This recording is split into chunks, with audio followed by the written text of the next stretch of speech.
Para sa mga kagawad at kapitan Sa barangay tayo. Welcome back mga kabarangay, at gaya nga po ng nabanggit natin kanina, ngayon pong araw ay meron po tayong isang very special guest, a civil engineer with more than 37 years of experience po in LWUA, a government agency responsible for the formation and development of local water utilities nationwide, with extensive background po in institutional development and capacity building of water districts and other aspects of water supply systems operations, including policy formulation. He is a career executive service officer, CESO 5, a PRC board passer for civil engineers, and a reserved officer, ranked lieutenant colonel of the Armed Forces of the Philippines. Elected first-term kagawad po in October 2023, a graduate of Manuel L. Quezon and University of the Philippines and the National Defense College of the Philippines, with a Master's in Civil Engineering and Master's in National Security Administration. Mga kabarangay, welcome po to our show from Barangay Pasita 1, San Pedro City, Laguna, Kagawad Tony Magtibay. Welcome po. Welcome po, Kagawad Kagawad. Magandang hapon po. Grabe yung binasa. Opo, naku, Grabe. medyo intimidating po, no? Grabe. Yung credentials po ni Kagawad. Big time na big time. Opo. Kamusta naman po kayo, Kagawad? Maraming salamat po sa pagpapaunlak po ninyo sa imbitasyon po namin. Sa amin pong Barangay Pasitawan ang pagpapasalamat at nagkameron ng pagkakataon makapagpulong sa inyo at makakuha ng mga pwede naming mapulot pa na aral para ang aming pamamala sa Barangay Pasitawan ay lalong madagdagan at ma-improve.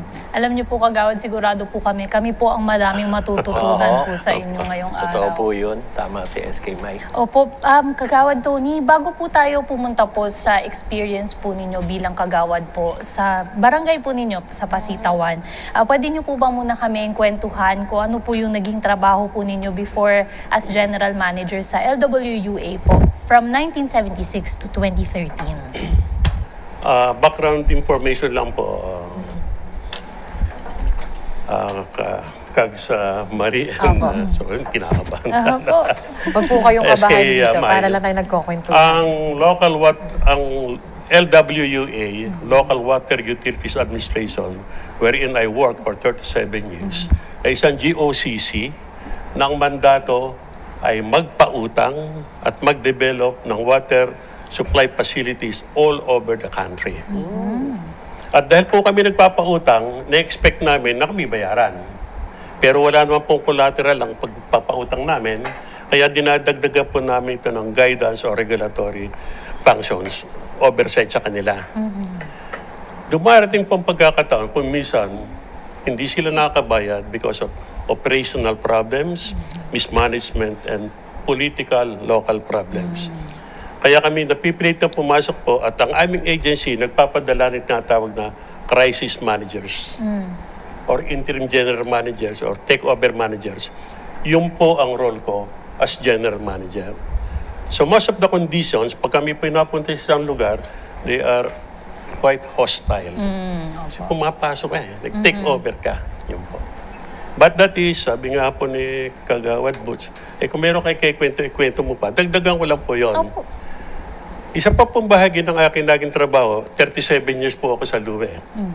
Naging po ako member ng Board of Directors ng no less than 20 water utilities. All for the purpose of helping, assisting in policy formulation and with the oversight functions over the management. Yun po ang naging trabaho ko sa LUE. Opo. At sigurado po kami, yung 37 years po of experience po ninyo sa LUA, ito po ay dinala nyo rin po sa pagiging kagawa. Dahil doon pa lamang po, naging part din po kayo ng policy formation, which is very similar po sa ginagawa po ng ating mga kagawa. Very, very similar po, SK May. Kasi ang kagawad is a legislative body at ang Board of Directors ng water utilities or any institution is my oversight function and to look into future plans of the institution. Okay, so Kagawad Tony, sa lawak po ng experience ninyo, medyo syempre nakakapagtaka din na syempre coming as general manager of LUA and now kayo po ay nagsisilbi bilang barangay kagawad. What is the main purpose na bakit mas naisipan nyo na magkagawad naman ako this time? Hindi po ngayon ko lang narinig yung katanungan na yan. Nung mag-file ako ng candidacy at nagsisimulang magparamdam, yan agad ang tanong ng mga kaibigan ko. Eh di ang sagot ko po, itanong din, bakit naman hindi? We believe that the barangay unit is the first line of governance. At yan ang paglilingkod na dapat nakakarating sa tao. Siguro meron din may ambag isang 76 years old, isang retiree sa usapan sa hapag pagdating ng mga policy making o pag-uusap ng ordinansa o even pagpaplano ng gawain ng barangay. Pero alam mo, nakakatuwa kasi with that age, talagang it really goes to show na ang pagsaserbisyo, hindi talaga nakabase sa edad. Yes. Kundi yung experience na kung saan mas maibabahagi rin po ninyo sa inyong mga kabarangay kung ano pa yung mas pwedeng ikaganda at ibigay natin na serbisyo. Kasi katulad nitong local water utilities na to, napakalaking bagay po nito. Dahil una sa lahat, may mga areas pa rin naman tayo na wala talagang access pa sa mga ganyang patubig. Kasi yan yung alam ko at naaalala ko during my time as barangay kagawad. Isa rin sa mga naging main problem namin sa aming barangay na kung saan nakikipag-usap kami sa mga water utilities like Maynilad na magbaba ng programa para sa amin dito at mabigyan sila ng sarili nilang mga kontador. Kasi yun yung nagiging problema usually. Kapag ka nasa mother unit, mas malaki yung binabayaran nila compared kapag meron daw po silang sarili nila. Kasi magkaiba. Yung pilpirings. Yes. Magkaiba daw po kasi yung basis ng bayarin dito. Yung taripa. Alam niyo po, Kap, napansin ko po sa parehong work na pinanghawakan po ni Kagawad Tony, ano? Pareho pong solutions-oriented. Yung mga trabaho po na inyo pong na-experience na. Kamusta naman po yun? Paano po siya nagtatranslate sa trabaho niyo po bilang Kagawad? Very direct po. Nakita niyo po ang aking 37 years sa Local Water Utilities Administration. Dinala ko agad sa barangay. Ang isa po sa mga resolution na aking inarap sa Sangguniang Barangay ay yung tinatawag na Water for All program. Wow. Walang kabahayan na hindi magkakameron ng access to water. Galing. Kaya po, itutuloy ko na po ang kwento tungkol sa Water for All. Kami po nakikipag-ugnayan din sa water utilities na nakaka-cover sa amin. Hindi ko na muna babanggitin kung ano yan. Pero tatatlo naman yan eh. So, while we are trying to force them, forcing, using the Millennium Development Goal and the United Nations Declaration that access to water is a human right, dinadaan pa ko namin sa PAPO. Pero medyo nababagalan kami doon sa kanilang reaction. And we understand that kasi ito investment, capital heavy investment. Kami mismo sa barangay, nagpatayo na ng water refilling station. Para po doon sa aming areas na walang access to water, at yung pong bahagi ng informal settlers namin, at yung aming water produced, ibinebenta po namin, heavily subsidized, ng 10 pesos per 5 gallon container, yung pong blue. Sa labas po, 30 to 35 pesos yan. Tuwan-tuwa po yung mga tao. Opo, napakalaking tulong at napakalaking bagay po para sa kanila niyan. Dahil hindi po lahat ng areas, nga po, gaya nung nabanggit ni Kags Marie, ay meron pong access po talaga sa malinis po na tubig, hindi po ba? Kap, sa experience po ninyo bilang kapitan, gaano po kahalaga na meron po kayong isang kagawad na talagang meron po mga initiatives na gaya ng ganito na makakatulong po sa inyong pong barangay? Yeah, malaking bagay. Actually, yung doon pa lang sa sinabi nyo kanina, yung crisis management, yung kayo yung pinadadala kapag may crisis ang isang ano, syempre, nahasa na ho kayo doon at kapag dinala nyo sa pagiging kagawad, mas magiging madali ho yung trabaho ng buong council. Pangalawa, meron kayong technocrat po kayo eh. So, meron kayong kaalaman kaagad sa mga bagay-bagay pagdating sa tubig. Sabi nga, di ba, Kags Marie, SK Mike, mawalan ka na ng kuryente, huwag ka lang mawalan ng tubig. Di po ba? Saka dito, na-open, pinakikinggan ko kayo eh, pinakikinggan ko si Kagawad Tony. Na-open yung eyes ko na dito sa barangay tayo, nakakatuwa at talagang diverse yung pinag-uusapan pagdating sa mga problema ng barangay. Katulad sa kanila, tubig. May mga iba namang probinsya, malamang iba naman ang problema. So mas maganda nga ho yung ganito na nakakausap namin kayo. Kami po ang natututo Salamat po. sa sinasabi nyo. Yun po. Thank you po, salamat. Matanong ko lang naman po, Kagawad, no? Sa inyo pong council, ano pong komite ang inyo pong hinahawakan or kayo po ang committee chairman? Committee ko po sa utilities, kaya doon ko po pinasok itong sa water supply. At another committee sa Information Awards and Recognition Committee. Kay At ako Helmet. po ang chairman ng BAC. At ako po ang hinirang din na managing editor ng aming Barangay Pasitawan newsletter. Actually, gusto ko ipakita to. Itong newsletter ng Barangay Pasita 1. Alam niyo mga kabarangay, napakahalaga na meron tayong ganito sa mga barangay natin. Yes. Not to brag or anything else para to prove na may ginagawa ka.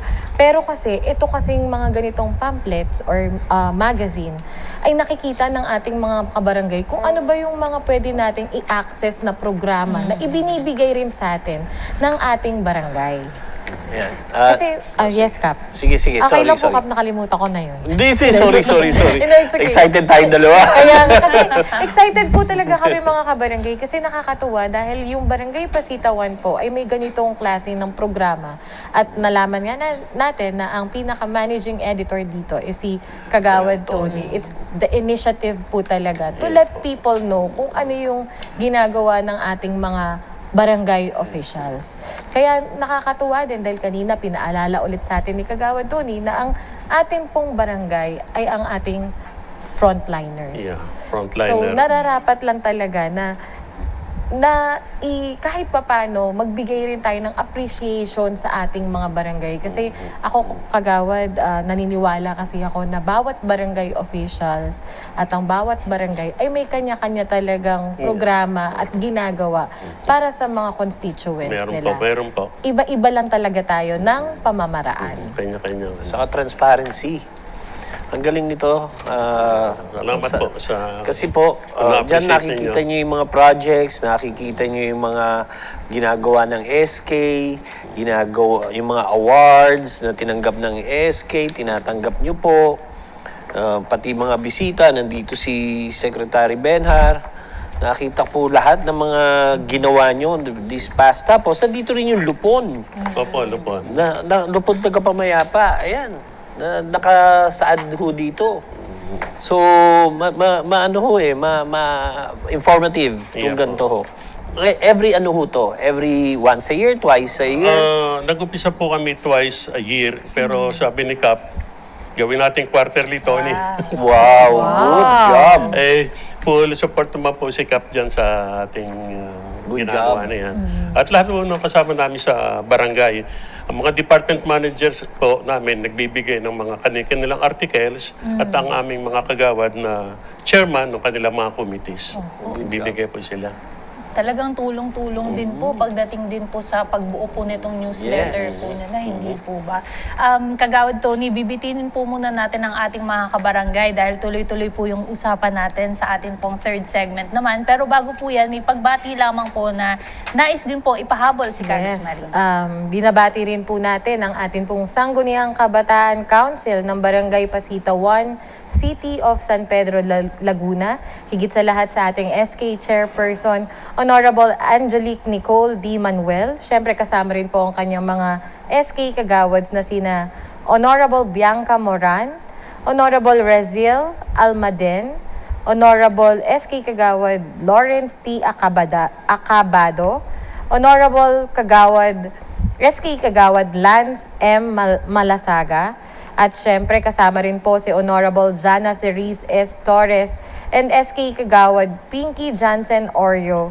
And lastly, sa atin pong SK Kagawad, Honorable Louis Benedict A. Reyes. Yan po, maraming salamat Kags Maria. At mga kabarangay, wag po muna kayong aalis dahil po makakasama pa rin po natin si Kagawad Tony sa ating pong third segment. Marami pa po siyang ibabahagi sa atin na kanila pong mga achievements, advocacies, at iba pang papupulutan po natin ng aral. Dito lamang po yan sa pagbabalik ng Sa barangay tayo. Sa barangay tayo, ikaw at ako. Nagbibigay ng aral sa mga kagawad